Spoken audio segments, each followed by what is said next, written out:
আসসালামু আলাইকুম বন্ধুরা, কেমন আছেন আপনারা সবাই? আলহামদুলিল্লাহ আমি ভালো আছি। আশা করছি আপনারাও ভালো আছেন। তো আজকে একটা ভ্লগ নিয়ে চলে আসলাম বেশ কয়েকদিন পর। তো আজকের ভ্লগটা একটু অন্যরকম। কোনো কাটিং, কোনো সেলাই কিছুই দেখাবো না। আজকে শুধু একটু কথা বলবো আপনাদের সাথে। দেখুন, প্রচুর বৃষ্টি হচ্ছে। বৃষ্টি আসলে সবারই ভালো লাগে জানি, আমারও ভালো লাগে। তো আজকে হচ্ছে এই যে দেখতেই পাচ্ছেন, এটা হচ্ছে সেলাই মেশিন, যেটাতে আমি কাজ করি। আমার পছন্দের একটা মেশিন, শখের একটা মেশিন, একটা স্বপ্ন। সবটাই হচ্ছে আমার এই সেলাই মেশিনটা।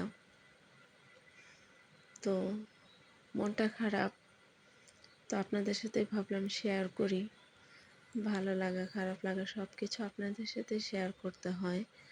তো হচ্ছে মেশিনটা আমি সেল করে দিব, এই জন্য মনটা খারাপ।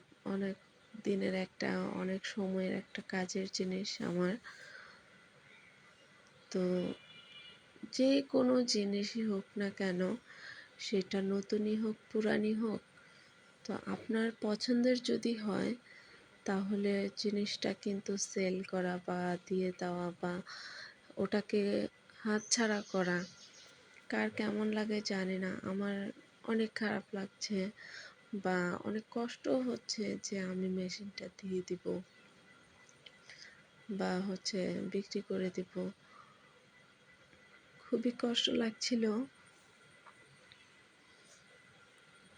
তো হচ্ছে বিক্রি করতে হবে আমাকে। এটা কেন বিক্রি করব সেটাও আপনাদের সাথে বলবো। তো মেশিনটা খুব যত্ন করে পরিষ্কার করছিলাম, মুছছিলাম, আর ভাবতেছিলাম আসলে মায়া মায়া জিনিসটা এরকমই। কোনো কিছুর উপর মায়া হয়ে গেলে বা কোনো কিছুর উপর মায়ায় পড়ে গেলে সেখান মায়া থেকে বের হওয়া অনেক কঠিন। তো আমার মেশিনটার জন্য অনেক কষ্ট হচ্ছিল, খারাপ লাগছিল, যে মনে হচ্ছিল রেখে দেই, কিন্তু রাখা সম্ভব না। ওকে আমার বিক্রি করতেই হবে। তো এগুলো ভাবছিলাম। এই যে দেখতে পাচ্ছেন, এই যে আরেকটি নতুন মেশিন, তো ওটাকে বিক্রি করার এটাই কারণ। এটা নিব, তো এই মেশিনটা নিব আমি হচ্ছে আমার জন্য। কারেন্টের একটা মেশিন। তো এটাই বাস্তব। কিছু ছাড়লে, কিছু পেতে গেলে কিছু ছাড়তে হয়। তো আমার ক্ষেত্রেও সেটাই হচ্ছে, যে একে পেতে গেলে আমার ওকে ছাড়তে হবে, কিছু করার নাই। খারাপ লাগলেও ছাড়তে হবে। তো এই মেশিনটি আমি নিচ্ছি আমার জন্য।